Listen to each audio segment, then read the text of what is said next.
Hello, everybody. Sorry for the delay. Boxberg, no power, again, stolen cables. Lovely. So I've just got it all set up. And we're getting the guest of the evening, Mr. Stephen Odendaal. I've just sent him the link, so he'll be joining us any second now. So we'll just give that a couple of seconds. But yeah, sorry about the lateness. This beautiful world we live in at the moment with everything going on, no power. Lovely. So anyway, thank you for joining us. Like I said, I've just sent the link to Mr. Stephen Odendaal, so we'll get him up and running here with us in a few seconds time. So join in, share this post as far as wide as you possibly can. Carmen Fisher, I'm so sorry I'm late. Ronaldo Poltron, Luca Jefferson, Trev Dwayne, what's up? How's it going, guys? Sorry, I'm so late. I literally just ran upstairs, bathing kids, feeding kids, getting stuff done. Hugo Funny Kak, Morsi Mostert, hello and welcome. So, yeah, we're just going to wait for Stephen to join us. I've just sent him the link, like I said. And, yeah, very special interview. So whatever questions you've got, I will try and bring in as many as possible. Want to make it as fan-friendly as possible.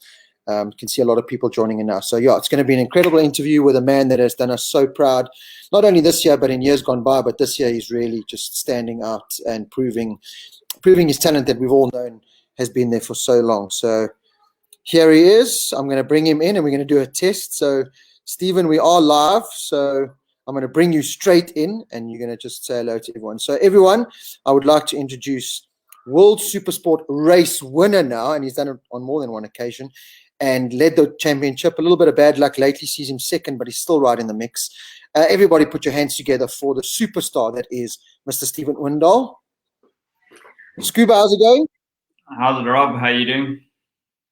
Good, man. Sorry, we have this thing in South Africa called load shedding and no power, and you don't have that problem. So sorry we're late, man, but can you hear me, see me? Everything's fine, eh? Yeah, all good from my side. Thanks, Rob. Cool. Yeah, you're looking all good. So, Stephen, you're a very busy man, so I really appreciate you taking out the time. Firstly, how are you, your baby to be? Yeah, very good. Thanks. Looking forward to the little one coming now. It's a little boy actually, and nice. Yeah, quite excited. It's nervous times, but quite excited. No, so I like how as soon as you get married and your wife gets pregnant, you start winning races because you need the prize money. Is that the case? Yeah, exactly. The pressure's on. I have to make it happen. Have to make it happen. I know the pressures, don't worry. Stephen, we've got plenty of people already tuning in saying hello. What a champ, talented. How's it, Stephen? Legend. We've always known you've been one of South Africa's superstars. You've been one of South Africa's top talents over the years. But last year was a good introduction to World Supersport for you, learning the tracks, learning the class, learning the Yamaha R6, the rules that are in the Supersport 600 class. This year, you've just clicked with what is, a tried and tested team. What has been the biggest change for you coming into this team? Has the team just grabbed you and said, do this, don't do this? Have you got more structure? Do you feel more confident with the team? I mean, what has been the biggest difference? Or is it just the case, second season in World Supersport, you just feel more comfortable with the championship? Yeah, so it's a little bit of everything, It's the team's a fantastic team. They've got everything lined up, winning the championship 2 years in a row for the team. They've got all the data and information that it takes to be fast. But they work in such a professional way that you really feel a part and it's also confidence, knowing that they believe in you to take up the challenge. They can see your potential, and that's also a nice little confidence booster from my side, And the bike's good, the team's good. They all work so well together. It's just like a little family, And I just trust fully in them, and they trust in me.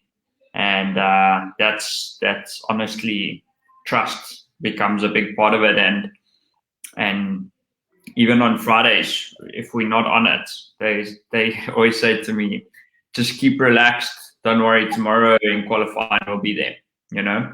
And it's just that they give me such a good bike that I'm able to show my full potential, and it's just awesome, you know. And it wasn't actually easy coming into this team, because you have such high expectations, you know, that you have to be fast. And I was laughing and actually saying to my wife, Denisa, that it's quite intimidating when I got there in January and they put me in their, like, a spare room that they have, that I was staying in Italy. And you see all the World Championship trophies, first place, first championship, like everyone, there's just cups everywhere, you know. And you're thinking to yourself, shit, if I don't perform this year, it's going to be a little bit nerve-wracking and worrying. But honestly, it worked out super well so far. So quite excited about that. Okay, so again, Shane Fillion saying, how's it? Janine de Villiers, Luca Jefferson, you deserve this. Sean Portman is in the house. He's had a nice day. We finally finished the magazine. Trisha Moorman, the Moormans, always big supporters. Dave, there's really just so many people tuning in here. Just, you know, you've blown us all away this year with your performances. And one of our frequent joiners, Mr. Stephen Berry, is asking a question here that I think everyone's asking. Your season didn't get off to the best of start with the unfortunate crash that you had in testing. You hurt your shoulder. How is the shoulder? I mean, you've done well considering you had that injury, but I mean, is it 100% recovered? Yeah, so a lot of people actually didn't understand how serious the injury was. The axillary nerve got damaged, and by that being damaged, basically my deltoid has been sleeping this whole time. So when anyone raises their arm, you can feel how your actual deltoid and shoulder muscles activate. But for the last 3 months, I've been operating without a shoulder muscle. So basically, no strength. You know, I couldn't lift a handbag above my head. Basically, that's how severe it was. And I've been actually just came back from Italy now, and 2 weeks ago, or last week, and the physio that I've been working with, we've been doing a lot of work in the swimming pool, and it's just started to activate. So that's really good news, because I've still got 4 weeks before my next race, and or 3 weeks before my next race, and now I can really start to build up on the strength of the shoulder. But basically, the first 3 races of the season, I haven't had. I've only had one shoulder. Yeah. And you've won races. That's impressive. I'm going to kind of just ask the questions as some of the fans ask them here, even if we're jumping ahead. But we'll go ahead. We'll come back. I just want to get the questions. I really want to make it, you know, for the fans. Niels Kolsky asks, "What is the end game? Carrying on in World Superbike or back to Moto 2?" Look, to be honest, I'm really happy where I am at the moment. I'm really happy, and I think that I've changed my focus to try being in World Superbikes. You know, it's a very competitive championship, and I honestly think that my goal now is to make World Superbikes my destination, and I want to do what Jonathan Ray's doing. I want to be dominant in the World Superbike Championship, and that's basically where my goal is for now. But I need to get there first, you know. Going into Moto2, you really have to be with a top team on a Kalex, and I just don't see it happening for me at this moment, you know. Like, I'm not exactly the youngest guy out there. So obviously all the opportunities would be given to the younger guys, but I think I can make a really good career for myself in World Superbikes, and you know, we can get Binders on top in the Motogp, and I'll hold the flag in the Superbikes. Yeah, that sounds like a good plan. Another question here that my brother's actually asking: when you got this is obviously kind of an elephant in the room kind of question. we all saw that at Misano, and you'll be able to clear this up, it didn't look like you had the same kind of, comfortable pace that you did at Aragon and the other rounds where you looked really good, especially in Estoril as well.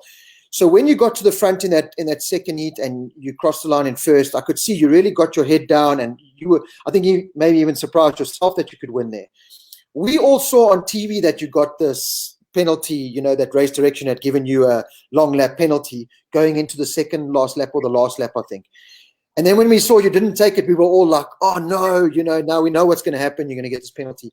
Did you tell us the situation there. Did you know that you exceeded track limits? Did you get the dash communication? Because, at the end of the race, you celebrated like you'd won the race, not knowing any different, or were you just completely focused on last 2 laps, I'm going to put my head down, go, and you didn't kind of see anything? So basically, I was aware that I ran off the track once, and that's when I hit the grass.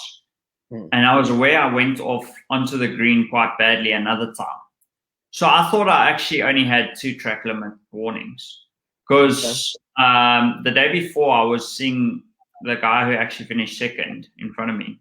He was on the track on the green a lot, So honestly, I don't think it's really that fair. And to answer your question, I wasn't aware. The team hadn't shown me, but they didn't have time to show me. And the organization as well hadn't made it clear to me that they didn't show me at all. So I was not aware that I had exceeded limits 5 times, they said. And I watched that video back.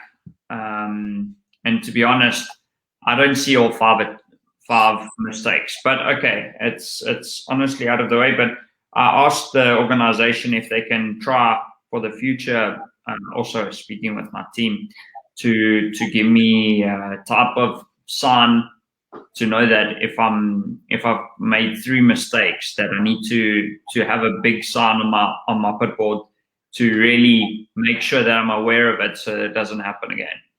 Like you said, I was riding quite hard to be where I was there in Misano, but the pressure's on because a lot of guys did the Italian Championship race 2 weeks before that. So they're all coming fresh from a race weekend there at that same circuit, and it was quite tough that weekend, to be honest. But like you said, I was celebrating because I had no idea that I didn't. It was honestly the worst feeling going into the pit lane, and the marshal sends me to park for man. I'm like, no, but I need to go there to the victory spot. And the guy's like, no, sorry, buddy, you have to go to park for man. It was just heartbreaking, but. So why did you not pull a Darren Binder on us and use some South African language? Yeah, I should have, man. I should have. I actually liked that. I think that video has been floating around social media for the last 3 days now, flat out. Look, Darren, a logo for him, man. Yeah, no, we're definitely working on a hashtag WP T-shirt and logo for Darren. No, like you said, it was priceless. Okay, well, thanks for clearing that up. Donovan and myself have actually been speaking about this for a while. You also know this track limits thing. The problem I see it is that the stewards in that aren't being clear enough.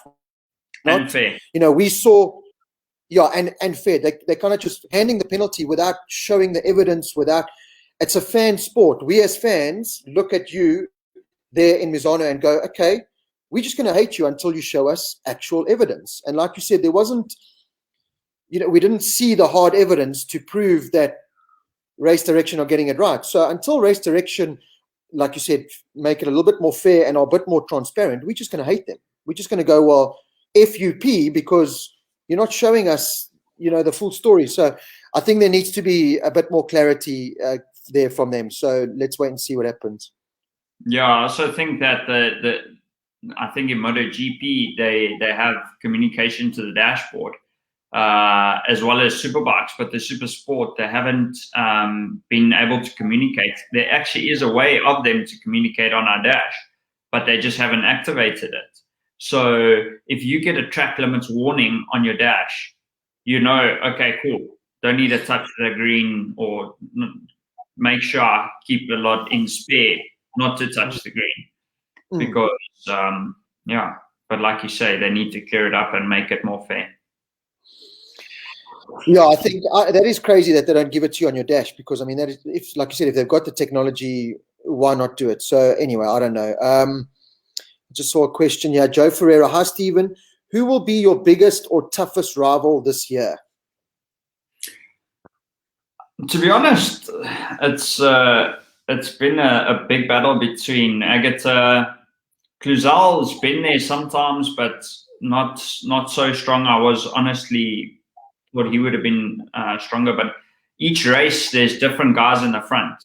So it's difficult to say, but definitely the most competitive and the strongest rival I have so far is Dominic Agatha. So just need to, also it's a little bit of a tricky one, because everyone thinks that I was in that team last year, the Tim Carter team, but it wasn't. It was, they supplied engines, but it wasn't fully supported by that team.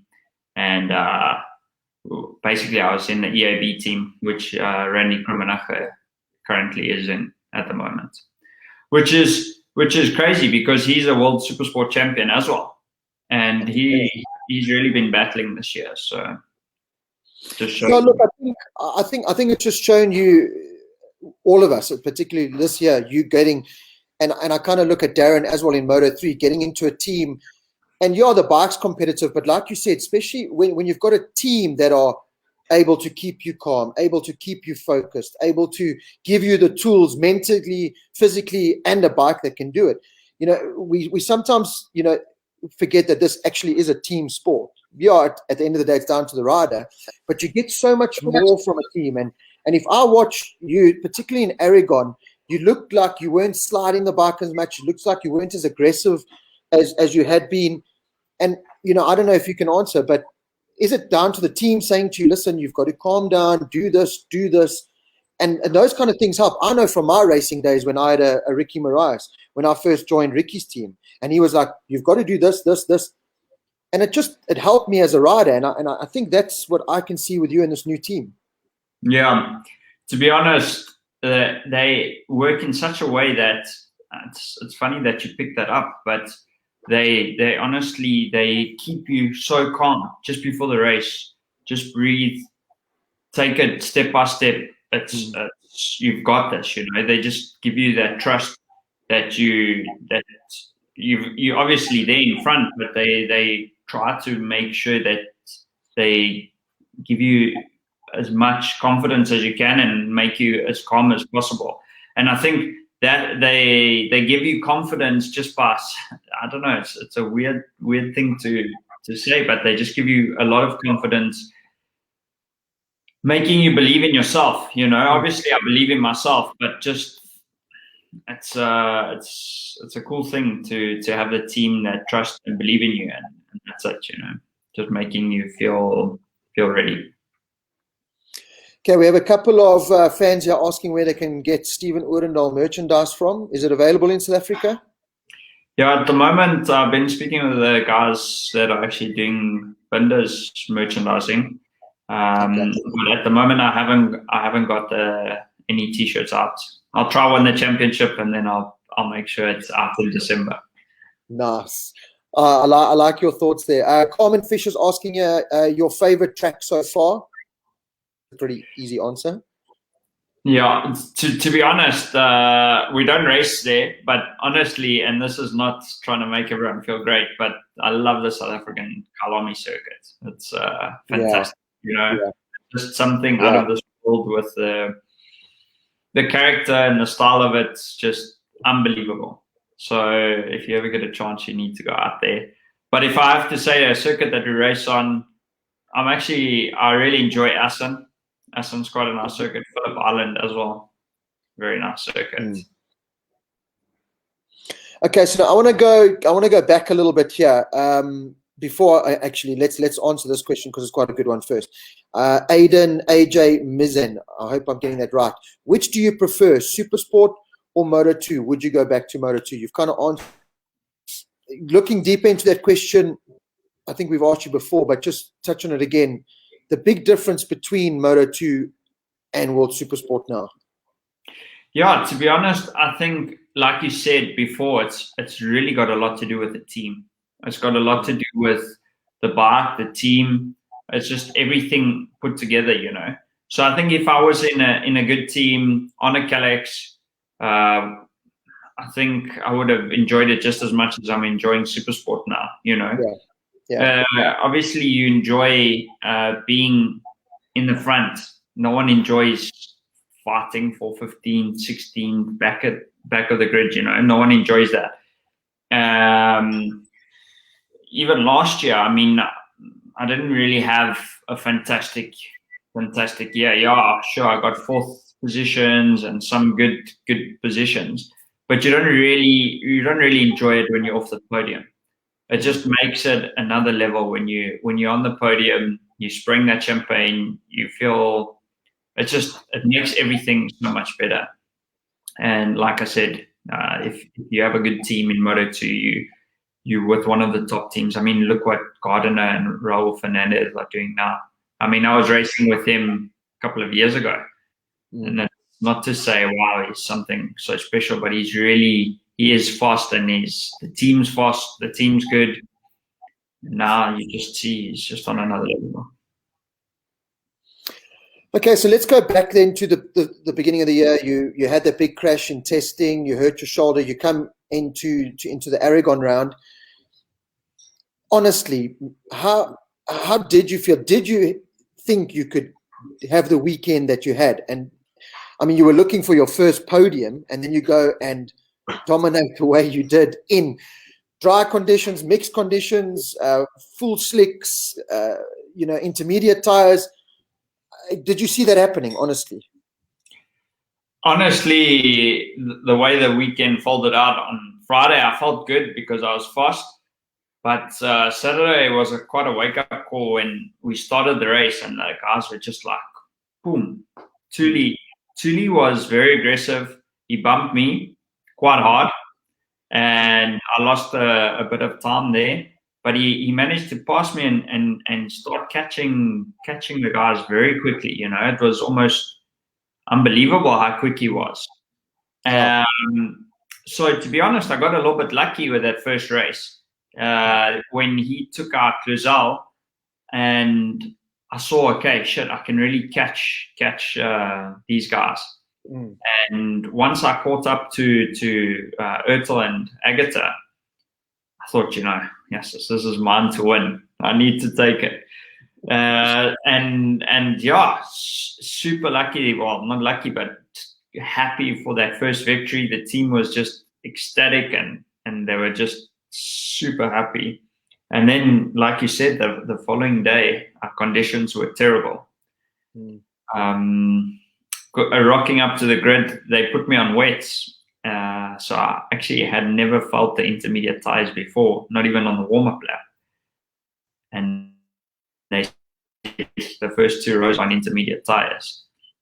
And I was like, well, what do I do? Because I've never ever tried these tires before.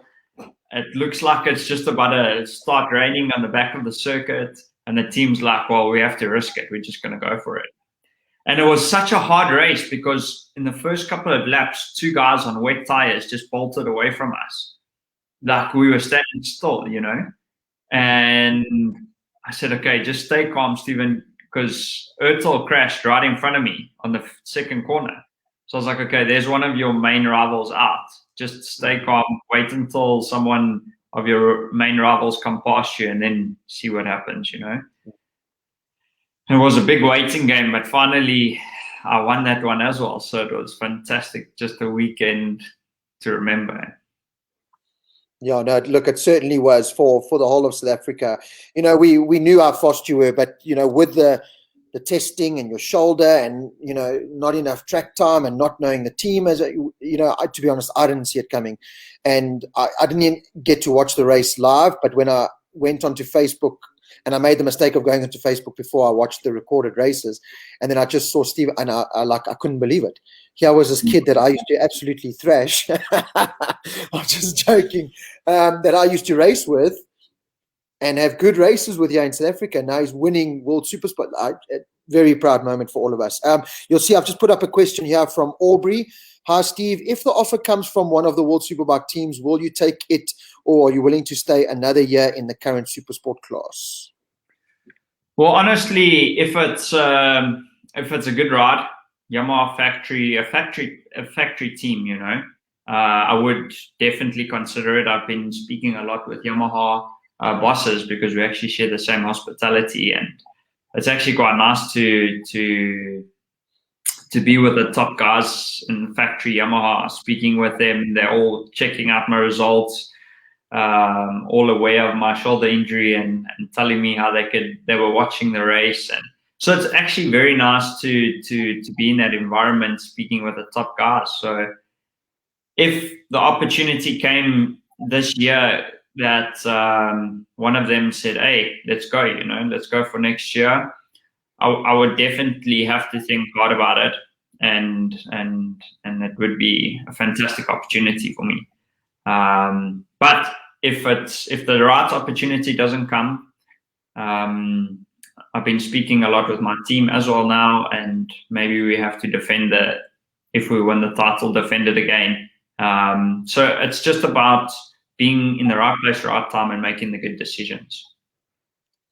Nice. I've always said, I remember you at Kyalami years ago when you climbed on your dad's Ducati 1199 Panigale, I think you were like 10 years old at the time, and you like qualified third, and you were so fast on that big bike. And I remember a couple of years you came back on an R1 at Swartkops and won the nationals. I've always seen you kind of as a bigger bike rider, so I would love to see you on a R1 in World Superbikes. I think that is kind of where your real talent lies. But yeah, like you said, I think it's about getting in. You've proven, get in the right team, get on the right bike, and take it from there. I'm going to pop up another question here from Nicholas Lee Norris. Who was your favorite rider from the old school 2-stroke 500 Grand Prix days? I don't know if you were even born then. Yeah, no, definitely.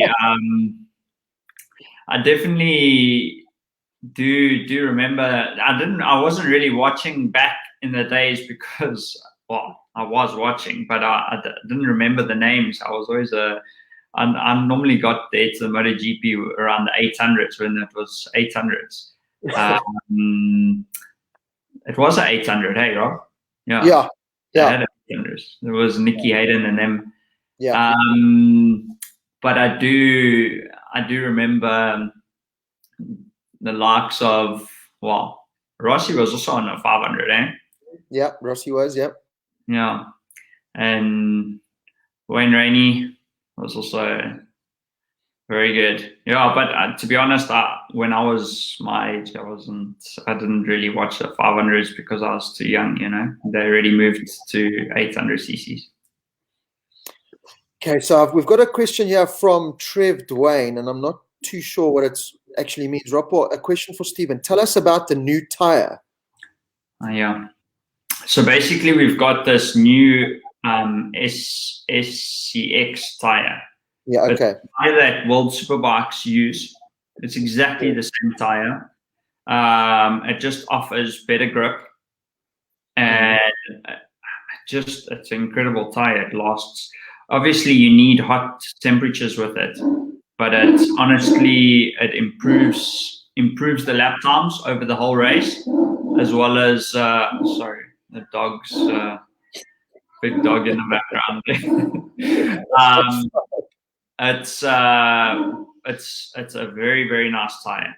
I must admit, when we get them back to South Africa, I think it's one of the best tires that you can have. It lasts well and it's soft. Nice. Okay, so I'm looking forward to ride that if we do get them in South Africa. Tricia Millman's actually got a good question here as well, because I don't even think I know the answer to it. How long have you signed up with the team?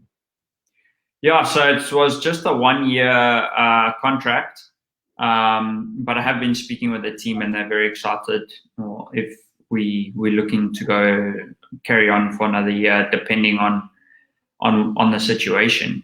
obviously. They're very happy with me. They like the South African blood, and the whole team wants to come to South Africa in December. So they're very excited, and I think for next year, if we don't get a good Superbike offer, we're happy to stay. They would be happy to keep me. Cool. So let's move on to Nicole Breert. I hope I said that right. Do you get opportunities to chat to Jonathan Ray sometimes, or are the garages far apart at the track? The Superbike, that's what I love about it so much. The paddock's so nice, the guys are super friendly. I mean, got good mates, Chaz Davies, all of the guys, Jonathan Rea, I was speaking to him in Portugal. They're just so easy to chat to. They enjoy it. They're willing to take 30 minutes out of their day to chat to you. They're proper, they enjoy it. They talk to you like you're their best mate. So that's awesome. Got good mates with, like I said, Chaz Davies. Top Rack also, he's been enjoying my endos as well, which is pretty cool because he's a machine doing sloppy.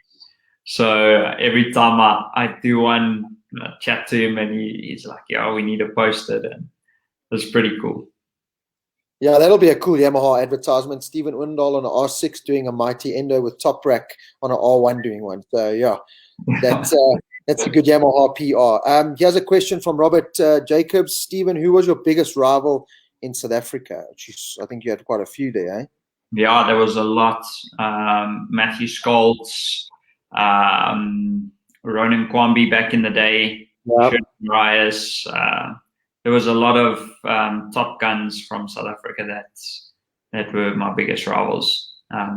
We've honestly got we do have such good talent coming out of South Africa. Even the likes of Darren Binder, I raced with him on the 600s. Yeah.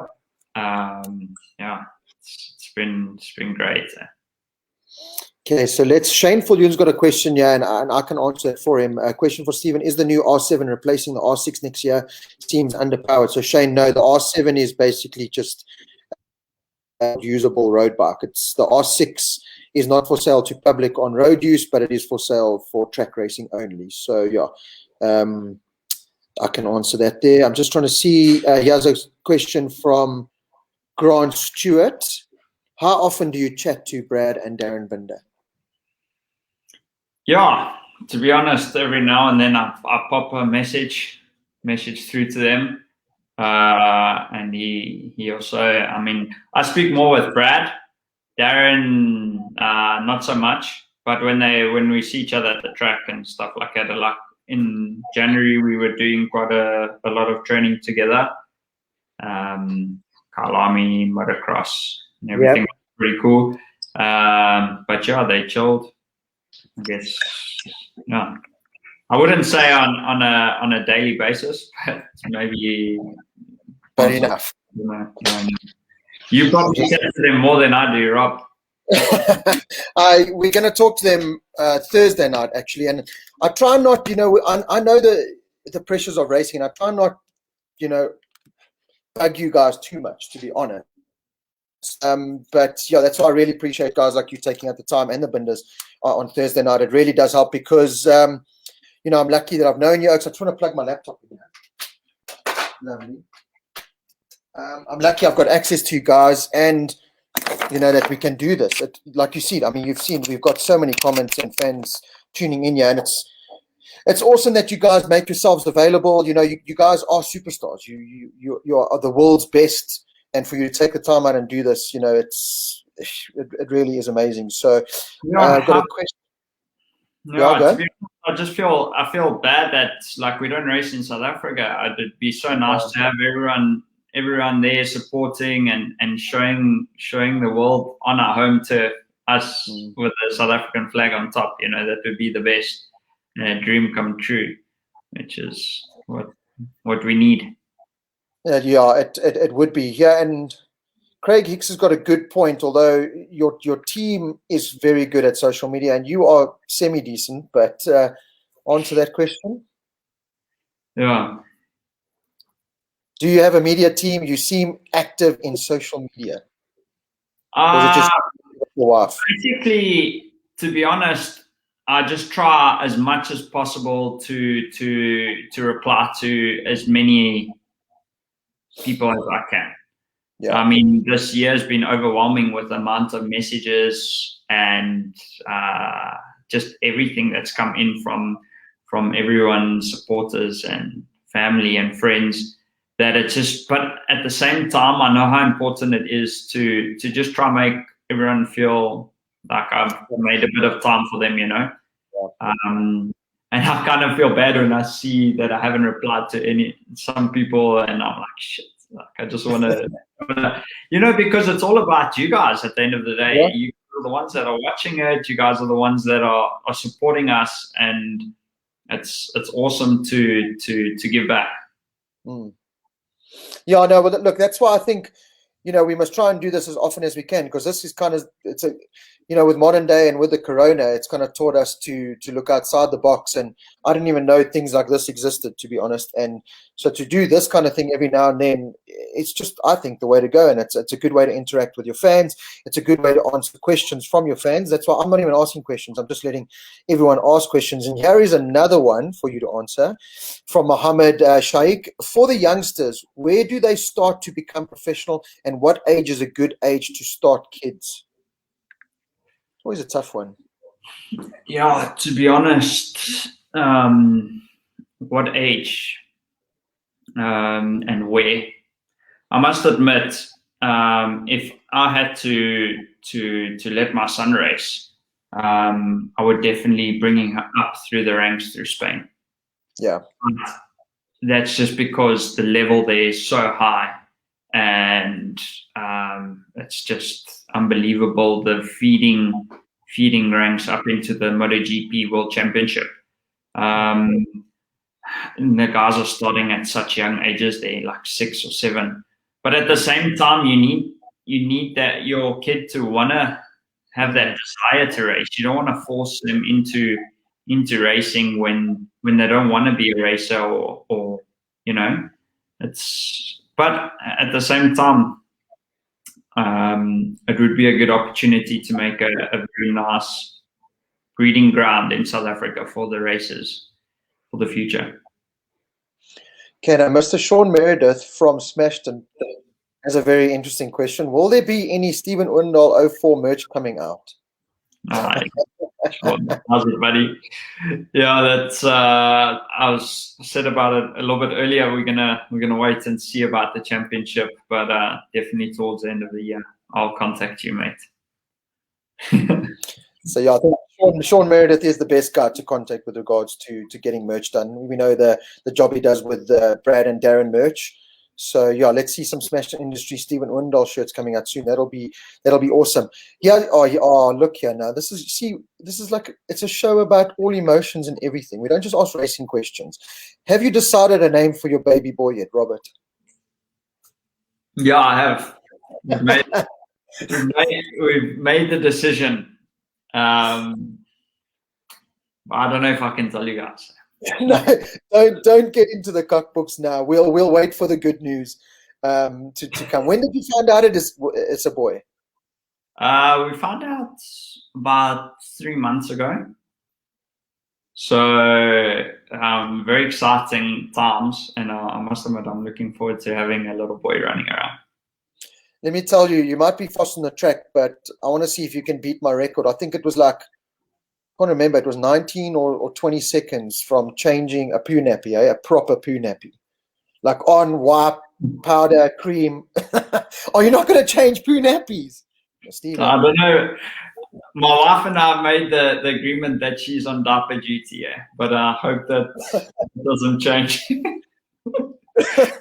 I'll be winning races and she can look after the diapers. No, man, it's not that bad, man. It's really not that bad. Here's a good question here. Just having a look at this, if it is a good question. Mark Landsberg, what goes through your mind when race day is not good for you, and how do you prepare yourself for the next race? That is actually quite a good question. Like, for example, when my engine broke in Estoril, second race. I was lining up Agatha for the last lap. I knew where I was going to pass him, and you just have to accept it, you know. The quicker you accept it and move on. I don't think I'm really answering his question correctly, but I'll just talk about this and then we can go back to that. But there's nothing you can do. It doesn't matter how angry you get. Doesn't matter what actually happens. It's not going to change the outcome. So the moment you accept it and try make sure that it doesn't happen again is probably the best thing. But it doesn't matter how angry or how upset you get, you can scream top of your lungs. It's not going to change anything. The thing is, when you're having a bad weekend, especially fighting for the championship, you just want to take away a maximum amount of points. You know, you just say, okay, this weekend's not my weekend. Let's just go away with the best I can, make the most of it, and come back stronger for the next one. So, but so far, it's been pretty good all three rounds so far. Yeah, no, it has, and I think, like you said, you've made the best out of bad situations, which I think is what you need to do. And I mean, look, the Mazzano 2-1 was unfortunate, but like you said, what are you going to do? You're gonna throw your toys out, and it's gonna get you in a Maverick Vinales situation where no one likes you and you're not going anywhere in life. Here's a question from Sean Heidemann. Stephen, how many Tissot pole watches do you have? Currently, I have none, but I'm aiming for. I need a. That's something I need to work on. Is my qualifying strategy. I've been close, but no cigar yet. So. I promised my dad that he'd get the first one, but I really need to find a slip, maybe to bag a pole. I'm actually not the best qualified, to be honest. I'm a much better racer, but let's see what happens. Yeah, it just seems like South African Oaks are Sunday men. Eh? We just don't worry about qualifying. Sundays where you get the points. So that's it. Belinda Joubert is asking, will you be getting some Stephen Odendaal baby grows made? Not a bad thing. Yeah, to be honest, thinking about the baby, not about the baby grows at the moment. The wife's also looking after that one. But yeah, it could be pretty cool. I do know that I sent my boss, my ex-boss, a personalized little baby grow with the Odendaal 44 or 4 on it, and he loved it. So could be something nice. Okay, so Nick Papadopinos, I hope I said that right. Sorry, Nick says, how does wet racing change your racing style? Basically, you just have to be super smooth, you know. You have to be smooth on the accelerator, smooth on the throttle, no aggressive movements, because it's just such a fine line to going fast in the wet or finding yourself in the gravel. So everything's just so smooth. The way you grab the front brakes, the way you grab the accelerator, it just has to be all smooth. Hang on, I'm just trying to see. Everyone's now talking about poo nappies instead of racing. Come now, Stephen. I need a number 4 sticker on the back of my bucky next to the #33 and #41 stickers. You know what? Even if you don't get the shirts and caps, which I think Sean does a brilliant job, I think you need to do it.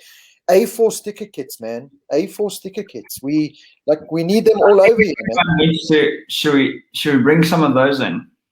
You know what? How awesome is that? That the guy from Alberton, he's actually moved to the UK now, and I got permission from him to print a whole bunch of those.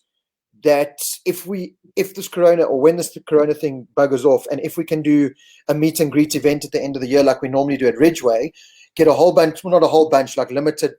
We're going to get 4 big A2s of those printed, get you sign them, and then frame them and raffle those off. I mean. That is a proper. What is his name, man?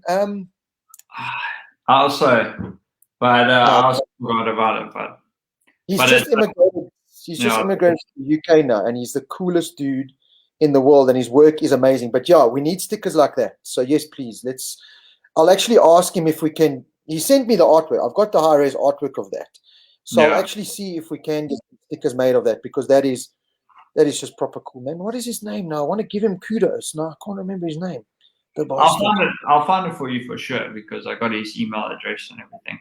Yeah, I know, man. So he actually came to my house because he did Brad ones, and I had them signed for him. And he literally came to my house, collected them, because he literally has just immigrated to the UK to work for a company, a helmet design company, designing helmets and graphics and helmet shapes and stuff. Yeah, his work is absolutely amazing, man. I had him here, man. Let me just give me 2 seconds.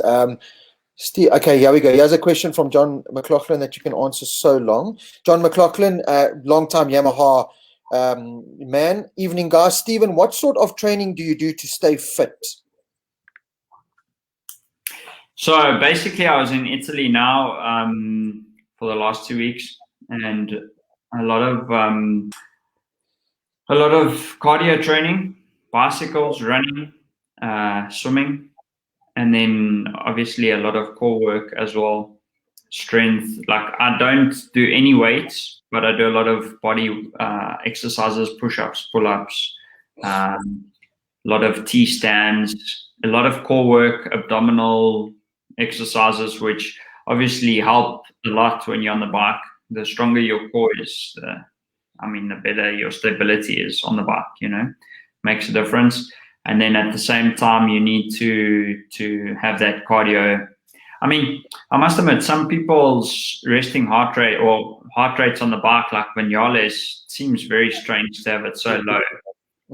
But normally when I race, it goes up to about 180, 185. So I normally try to represent that while I'm running. I do some interval running that helps with that.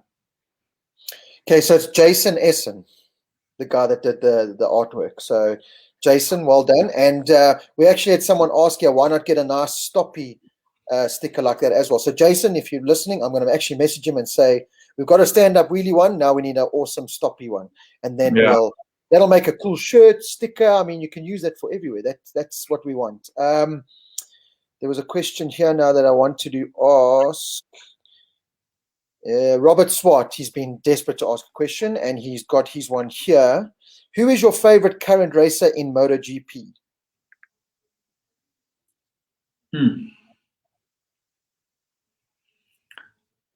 Brad Binder. Yeah. Well, to be honest, I really like Brad's style. I love his style. It's very similar to mine in terms of he doesn't really qualify well, but he's always a good racer. He always holds his tires well towards the end. But if I have to say my favorite rider in the MotoGP at the moment,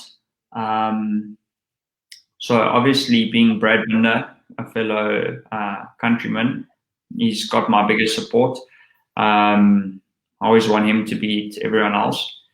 But the favorite, I must admit, honestly, I know Quartararo is super smooth, but I love Marquez. He's a phenomenal rider. I know he's going through a difficult time now, but I just love how he's just such a machine on a motorbike. And most people don't realize how difficult it is for him to come back from where he was. I've been through infectious injuries with my foot, and it's not funny. It's not funny. It's not a joke. But so if I have to answer, that will probably be Marc Marquez. Okay, so I got a question here from Uncle Neil Heron, who's probably the biggest ambassador for getting young talent through here in South Africa. He says, because he's running the Africa, or the R3 Africa Cup. And Stephen, listen to this. Imagine we had this opportunity when we were growing up racing. You pay, I think it's 190,000 Rand for 14 races. You get a Yamaha R3 fully kitted out in race trim, your tires, your fuel, your entry fee, everything. You just rock up, race, and you go home. 195,000 Rand for, I think it's 14 races. So yeah, and kudos to Neil Heron. But he says, yeah, hoping to run a junior training camp at the end of the year. Any chance of you joining us as a coach? Definitely. I'd definitely love to be there. Just need to see if I am back in the country at the end of the year. Trying to get back, but obviously with the newborn, I don't know if I'll be back in December, or I know I'll definitely be back in January. Okay. So just depending on when that's happening. Okay, yeah, let's hope we can get you back, because yeah, like I said, if we can put together some kind of meet and greet, whether it be December, January, if everyone is back, I think the fans are just absolutely desperate to have you guys here. Dinesh Chetty, good question. What is your lean angle compared to Moto 2? Yeah, to be honest, the Moto 2, the lean angle was a little bit more. The tires, I don't know, the edge grip felt slightly better with the Moto 2 bike.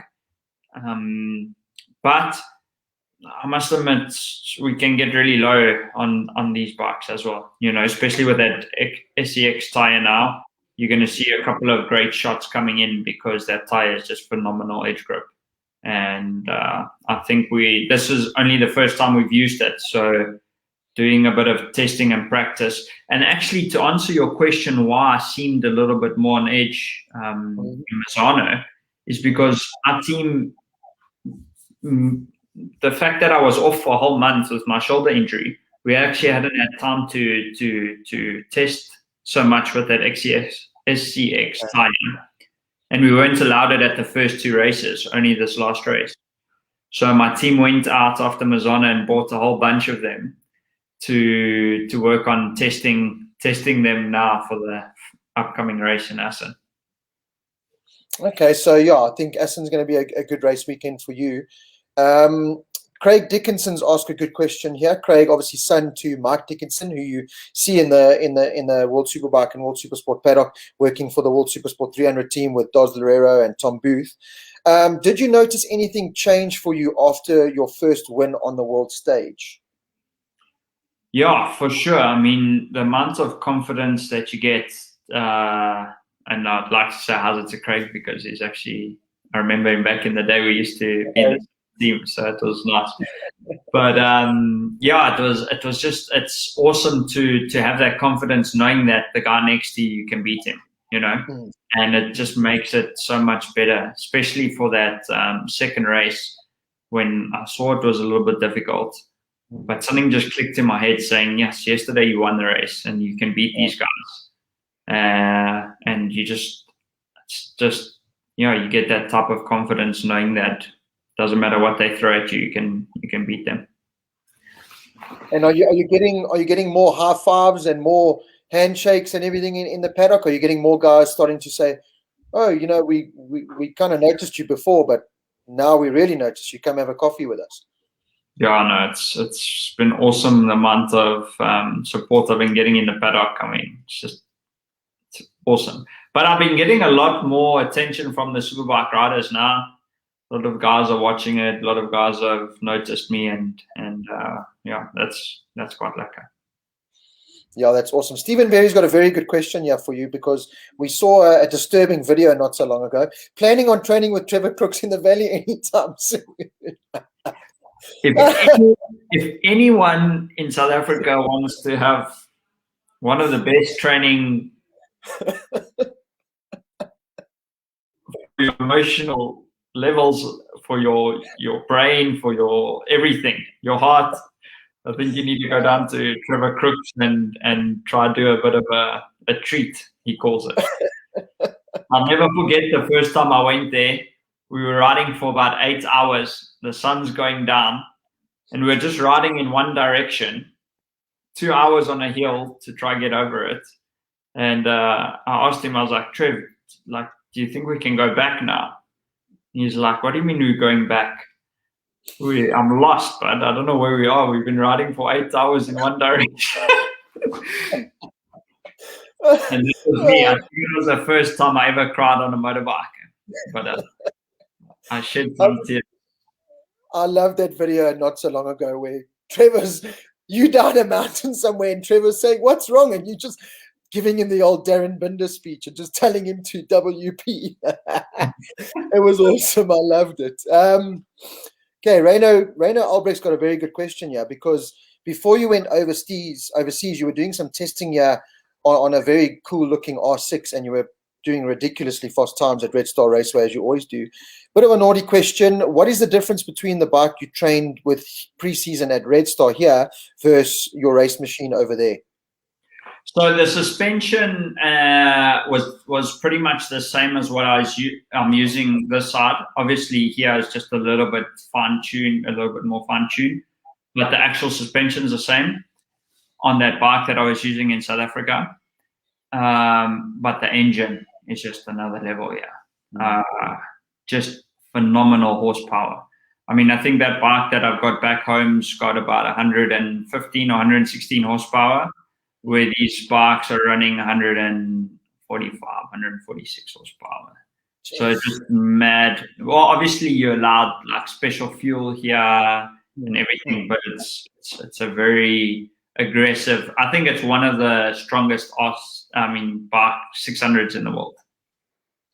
Yeah, no, we can see that. And backing up that question, this is a very good one from Sean Heidemann. How much onboard rider assist does World Supersport bike have that you can change during the race? Because people don't realize an R6 comes out with quick shift, auto blip, traction control, and then I believe, but you guys aren't allowed running any of that, eh?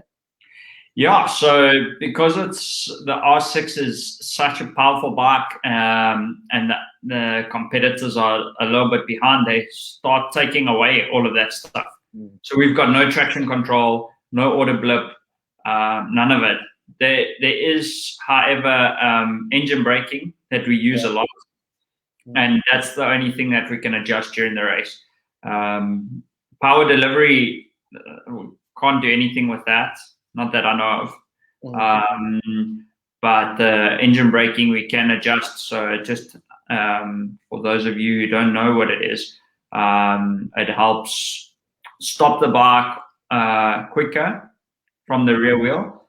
Just sometimes when the tire gets more used, it actually becomes negative. So you want slightly less engine braking when the tires are more used. Okay, so I've noticed your riding style. When you're in South Africa, we see you back that thing in like a monster at Red Star. You kind of were doing that a bit more last year with your previous team than you are this year with this team. Is that engine braking? Is that you changing your riding style? What is that down to? Yeah, it's a kind of a thing that I don't want to give away a secret on if any of my competitors are watching. Okay. But yeah, it's not my style. It's definitely not how I like to ride the bike. I love that bike backing in sideways. But unfortunately, these guys this year said, no, that's not our quickest way. So you have to adapt and change your style.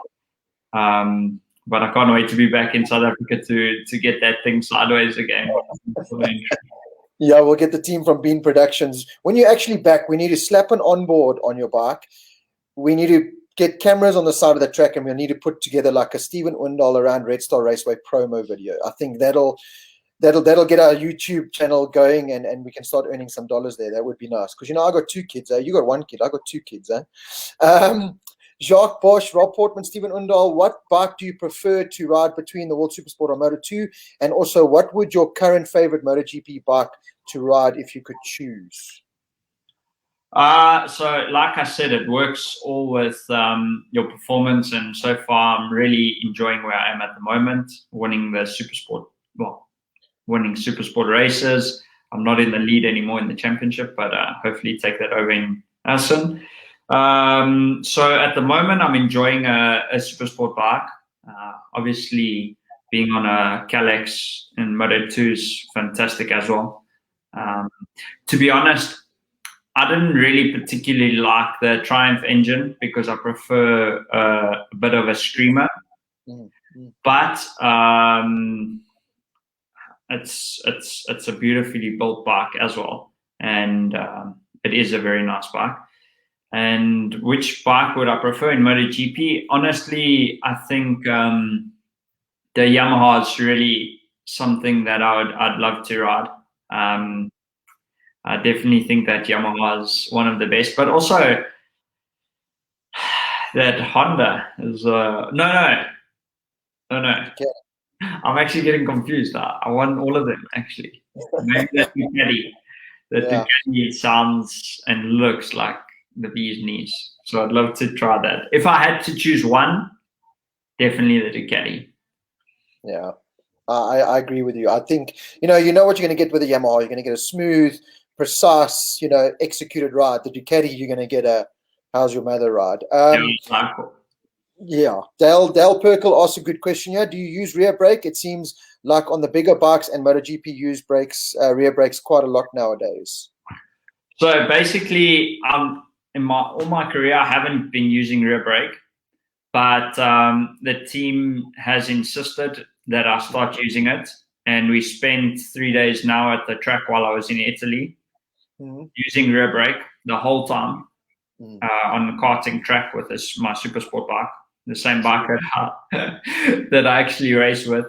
Okay, not the same engine because we've got limited amounts of engines, but the engine's tuned exactly the same. And we were on a karting track. Valentino Rossi actually practices there quite a lot as well. And I was very quick, quite close to his lap record.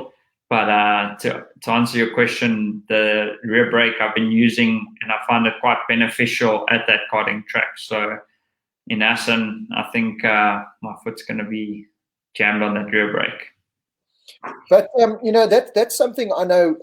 Growing up here in South Africa, when we raced, in the 50s and that, you were never really taught to use the back brake. And I know, speaking to Sheridan and Brad and Darren, all you guys that have gone overseas now, the biggest adjustment that you've had to make was to learn to use rear brake. But you just said now you learned to use a rear brake around a go-kart track. Where do you use it? Is it to settle the bike going into a turn? Is it mid-corner to bring you back? Is it coming out as kind of like a traction control? Where do you use the rear brake the most?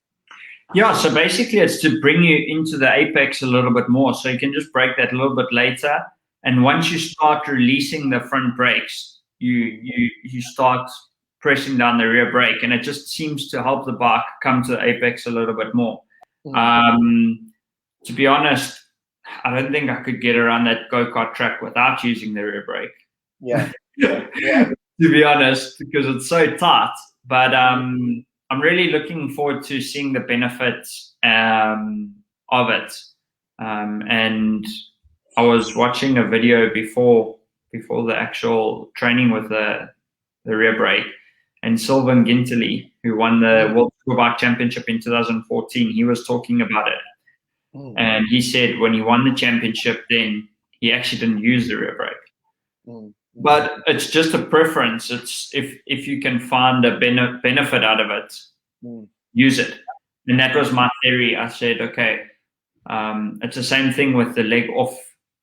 Yeah. If it's beneficial, make sure you know how to do it.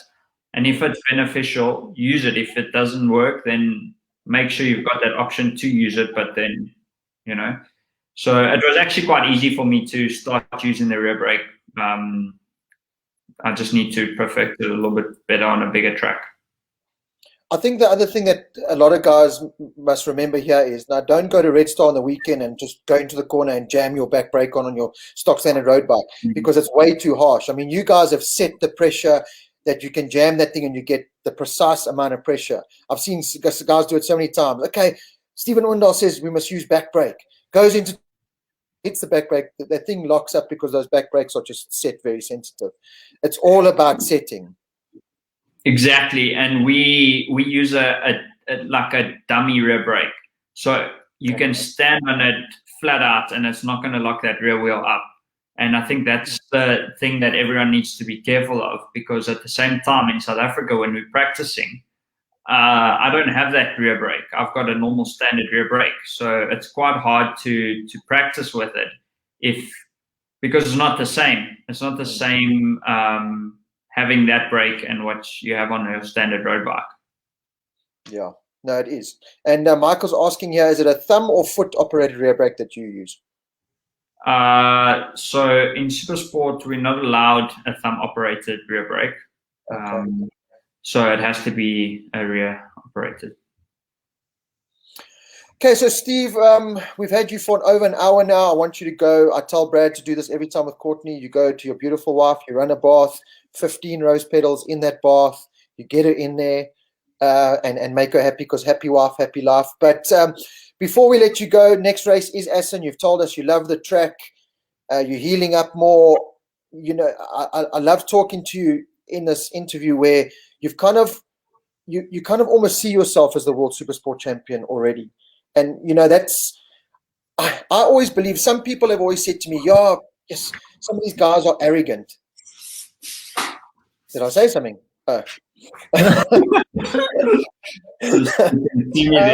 Getting a bit dark. I think, you know, it is arrogance in a way, yes, but to be a world champion, you need a bit of arrogance. You know, I think the Valentino Rossi's, the Marc Marquez's, the Bradburn, you've got to have that little bit of arrogance, and it's a positive arrogance when you talk about yourself as you're already world supersport champion. Do you go into every round now tasting that champagne, knowing that you can win races? Do you go into a weekend like this and go, it's top step or nothing? Exactly. You don't want to be arrogant, but you have to believe in yourself. You have to know that this year it's set out for me. You know, I feel like this year's set out for me. I feel this is my year to win this championship, and I go to each race knowing and just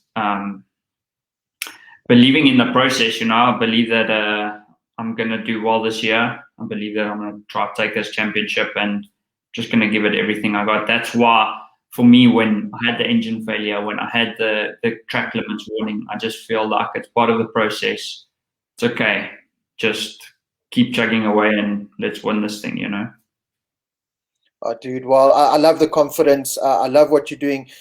We've had so many people tuning out. Everyone is just going absolutely crazy for you. You've got more support than you've ever had. We're finally seeing the full gas Stephen Odendaal that we've been promised for so long, in the right team. I think you've got the right mentality. I think you've got the right structure. I just think it's gonna be your year. Your beautiful baby boy is gonna get born. You're gonna win a World Supersport Championship, and we're all just gonna, hopefully we can get you back in South Africa as soon as possible to celebrate with you, your beautiful wife, your family who have sacrificed so much. You know, we can't forget that. And just keep doing what you're doing, man. I think it's absolutely phenomenal. Just keep going, man. And thank you so much again for taking the time out, and go run a hot bath. 15 rose petals. Listen to me, it works. Yeah, no, thanks, guys. And honestly, I just want to say thanks to everyone back in South Africa, because the support has just been phenomenal. And I love having that South African flag on the top step. So I'll make sure I bring it home this year for everyone. And thanks for all the support, and full gas, guys.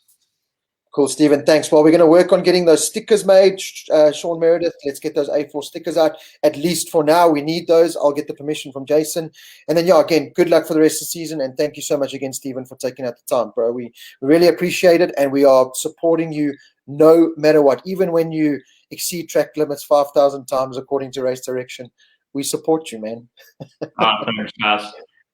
Have a good one. Eh? And I hope it's not too cold in SA. I'll be sending some heat. Yeah, please do. It's cold. We have no power. We have corona everywhere. We have a useless president. So just please send us another president. That will also be lekker. Okay, lekker, guys. Cheers. Thanks, Steve, and good luck, man. All the best, bud. Cheers. Bye.